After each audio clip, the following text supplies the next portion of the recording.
The debate on whether or not Australia should hold a plebiscite to allow same-sex couples to marry is back in the agenda, with the first sitting of federal parliament held this morning. Last August, the Coalition Party Room, in a 7-hour meeting, decided to take the issue of a plebiscite to the next federal election. Now that the election has passed and the Coalition have been returned to government, they are set to debate whether to enact the legislation and hold a national poll. With us in the studio is Vicky Jansen, former sales executive for the Sheraton Hotel, a baptised Christian. She describes herself as a public voice defending the core freedoms of conscience, belief, speech and association. In 2016, she stood as the lead candidate for the Australian Christian Party in the Senate and polled 2,843 first preference votes, and is a public supporter of a public vote on the issue of same-sex marriage. Thanks. I'll just have to correct the votes, though. Numbers are everything. What was the numbers? Are everything. We were 35,000 primary votes. For according to the VEC website next to your candidate name. Well, it's AEC for the AEC website. Yeah, we're probably looking at the state election in 2014. State election. Oh, well, thank you for joining us. We've got the numbers out there. Thanks for having us. Yeah. Also in the studio, on the other side of the debate, is Ellen Pye. She's a student here at La Trobe University, a psychology student. You identify as a polyamorous bisexual, and you are against a public vote on same-sex marriage. I welcome both of you to the studio, and I'll start off with Kurt. Yes, Vicky,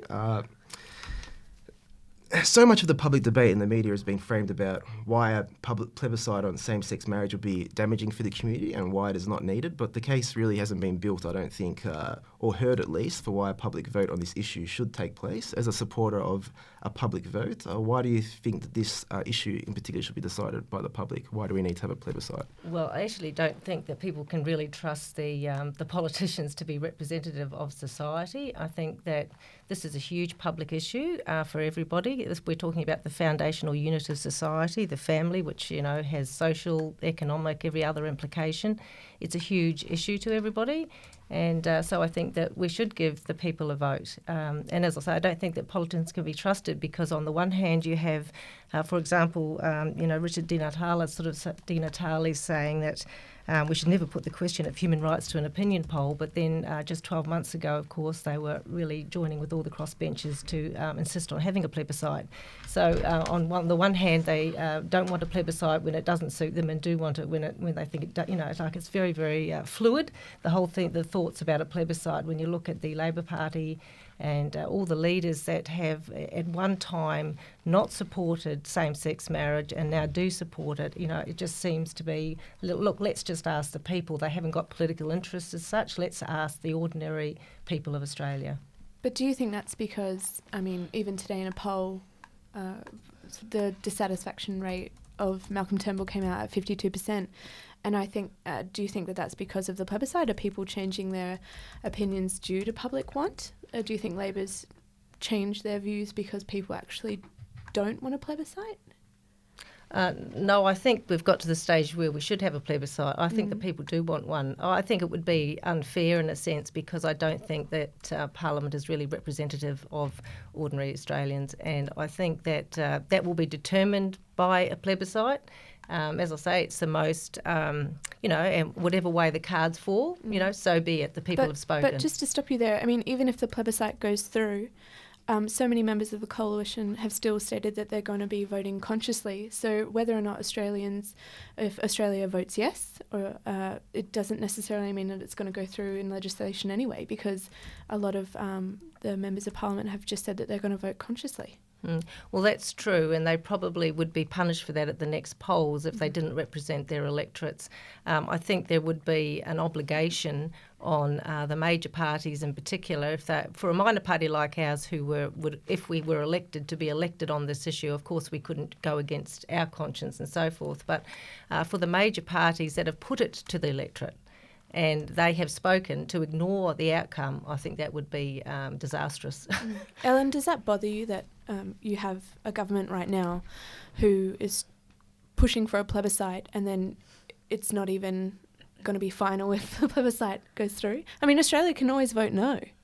Yeah, it does very much bother me. The thing is that this is something that affects everyday life for queer Australians. A lot of the major community aren't going to actually be truly affected by the results of this plebiscite regardless. This is something that the queer community has to deal with every single day of their lives. And it really is bothering that the current parliament are telling people, oh, you have this choice. You're going to be able to choose this thing. You're going to be part of the decision-making process. And then at the end of the day go, oh, no, we just wanted to hear what you had to say, but we don't really think it's that valid. And they can override that whenever they want.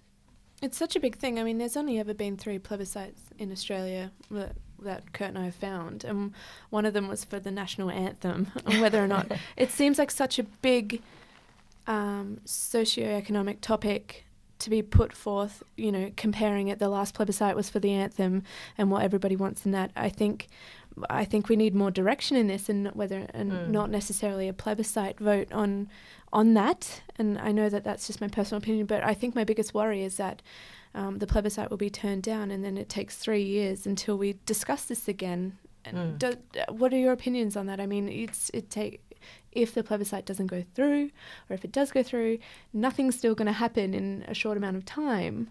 Well, of course, I'm on the side of the argument that doesn't want to see change, so that wouldn't be a bad thing for all those people who don't want to see change. But I do think that one of the benefits of a plebiscite is that both sides should have equal opportunity to present their genuine concerns, their arguments, their position. And I think there's a bit of a lack of education about what some of the consequences are. What do you think the consequences are of same-sex marriage? Well, it's terribly important for a whole lot of reasons. I think for example, even the term of reference, marriage equality. There are people are speaking about children's equality, and both of those things are highly emotive, but they both have some validity. But this will determine whether children actually, according to the UN Convention of the Rights of a Child, do actually have the right to be raised by their mother and father. So there are, international conventions, there are human rights issues. This impacts whether children will legally have the equal opportunity of all other children to have the possibility of a mum and dad. I mean, crap happens, bad circumstances, and we all miss out. I was fatherless myself. But do we legislate a parent out of the life of a child? Are children commodities to be But has placed? there been studies shown that same-sex couples are not fit to parent? No, definitely. It's not about the fitness of them, and that's something I would stress. This is about the innate needs of children. Identity is huge. We have programs now, Who Do You Think You Are? We have, donor children, donor sperm who are seeking to find out their identity. Identity is absolutely huge to everybody, and everybody wants to know, I exist, therefore I have a biological, a cultural and ethnic identity. And it's this identity that is so crucial to everybody's well-being. But gay people have identity. Of course they do, and they have rights to know their mum and dad. Yeah. I was about to say, it's interesting that you talk about identity of children, because another thing is that queer identity is a factor for children. Queer identity is something that children often identify with or see themselves as possibly being, or just another everyday part of life. And it's not this game-changing shock factor for them if they're actually brought up seeing it as part of the norm rather than a marginalised part of society. I see what you're saying, but I do think that sexual identity is something that everybody says is fluid. Sexual identity can change, and one thing that cannot change is the identity you get from your mother and father. Biology, ethnicity and cultural identity and heritage, that doesn't change. They're constants, and they really do shape who we are. We're more than sexual beings, we're human beings, and I'm concerned that we are reducing children to be sexual beings rather than human beings. It's interesting that you say that, though, because the thing about queer identity is it's not all about sexuality. It's often about gender issues. It's about romantic love. It's about platonic bonds that you make with people. So if you have that sort of idea of it being a very inconstant thing, you're about sexuality, you're completely dismissing most of the queer community in itself. Let's just bring it back to the plebiscite for a second. So same-sex marriage, you're saying, is very important to you, and it's an important issue for the community that you are a part of. Is it discussed? Is this plebiscite discussed quite openly with everyone? Yes. Is it a big issue? Yes, it is a big issue. Okay. I'm personally very strong part of the queer community. It's something that I very strongly identify with. And it's incredibly important for us to see that this plebiscite does not happen. Most of the worries that come about it is the amount of fear-mongering that will be part of the campaign against.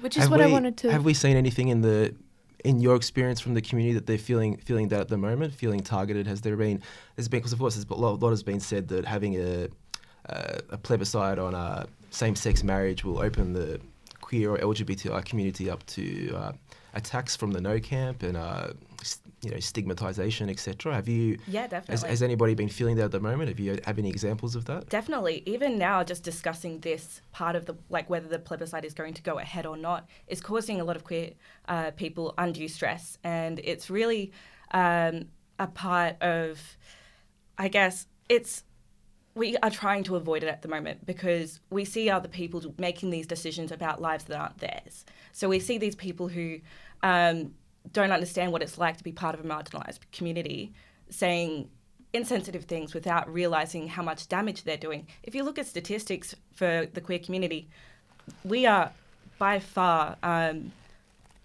less likely to have mental health.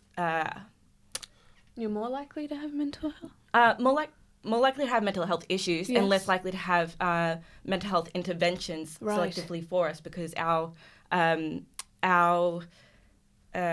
struggles are something that you can't fix exactly with a broad blanket term sort of therapy. So it's really, really interesting to... Vicky, I'm interested to speak to you about this because Ellen just brought it up, sort of having everyone having a vote and deciding on what's right or wrong or what people can participate as a same-sex person, whether they can be married or not. And then we know in 2004, the Howard government, along with the opposition, the Labor Party as well, they made a ruling to say that change the Marriage Act to say that it's specifically between a man and a woman. Now that was done specifically by Parliament without the vote of the people. So if that was done by Parliament in 2004 to take it that way, why can't in 2016 we have the same decision be made by the Parliament? Well, that's true, but I think when Mr Howard did that I think that marriage has forever always been understood, generally speaking, by all societies to be for the purpose of, procreation is a major thing. And he's just, really... That's something that is always understood, to actually cement it in law, because now it's becoming less understood what marriage is. Marriage was always between a man and a woman, and we're moving into times where it's less understood what do you mean by that, and everything is about definition, so he cemented that in there. But we have same-sex marriage has been legalised in other parts of the world, and there hasn't been any adverse...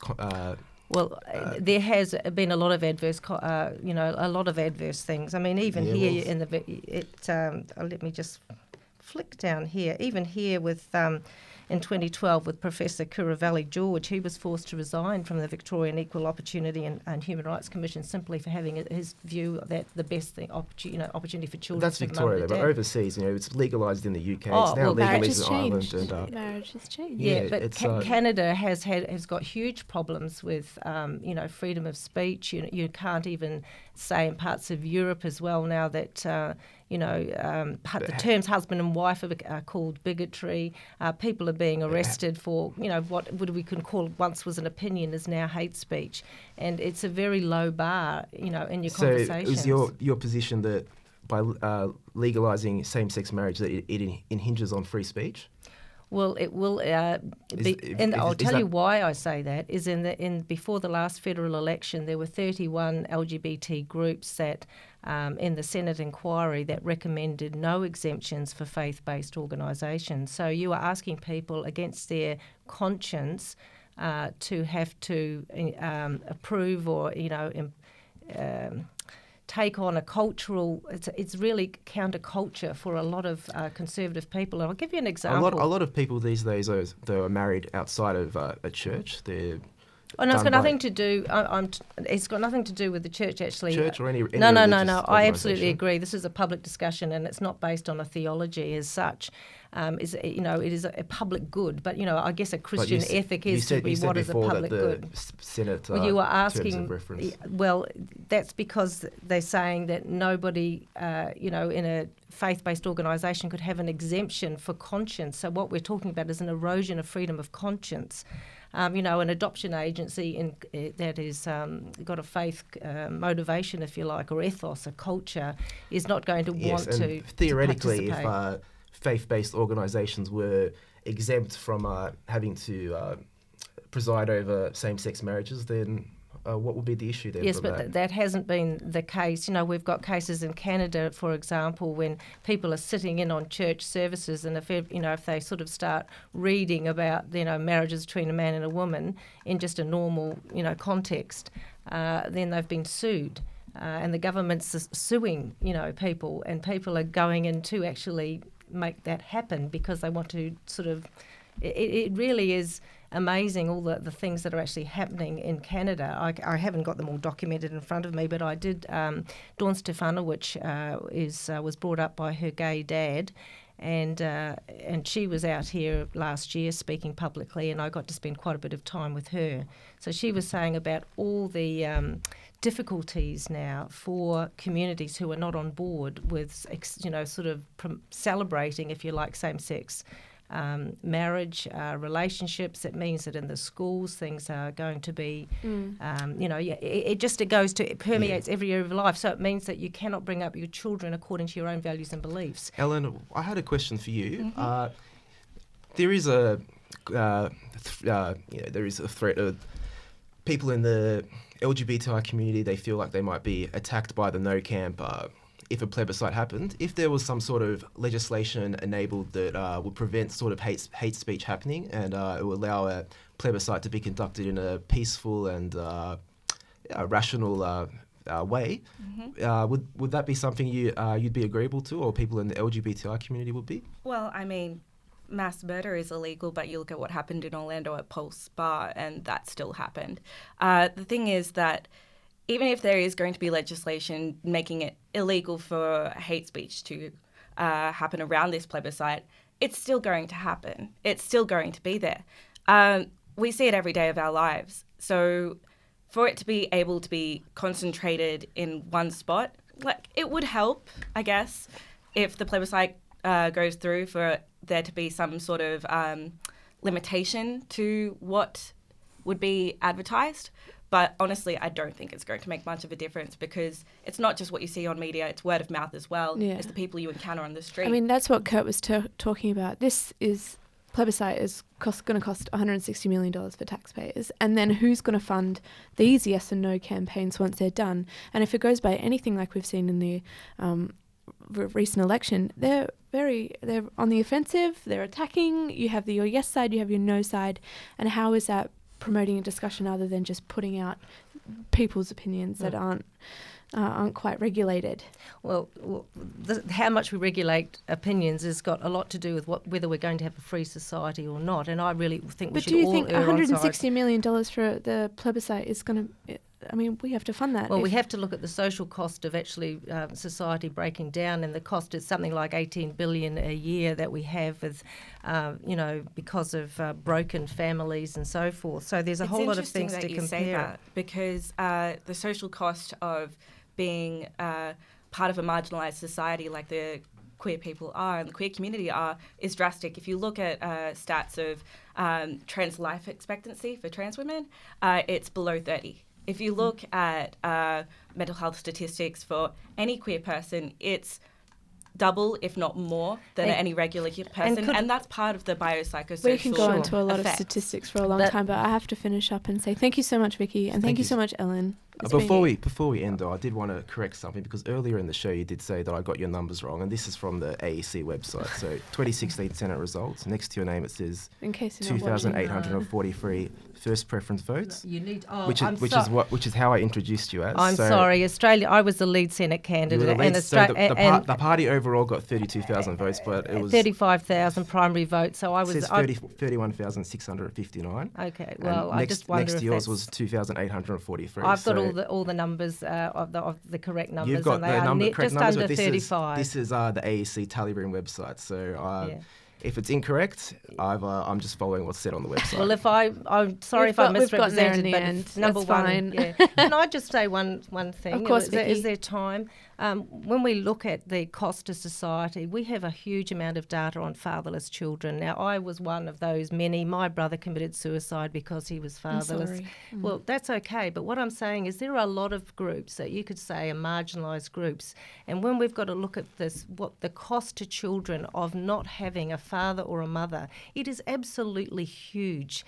And so this is not about being against homosexual people. You've got the French gay mayor who took to the streets with hundreds of thousands of people to the chant, the rights of children trump the rights to children. You had two gay guys in Ireland that led the referendum on the rights for the child against same-sex marriage. This is across the board. It is dividing gay communities too. So it's not gay community versus everyone else. This is actually something that goes to the heart of what we want to offer the next generation. Thank you for that, Vicky. Thank you. I'm sorry for your loss. No, And that it's was okay. Vicky Jansen with the last word. And thank you, Ellen, for And coming in thank as you well. again, Thank you Ellen. very much. Thank you. Both very important inputs.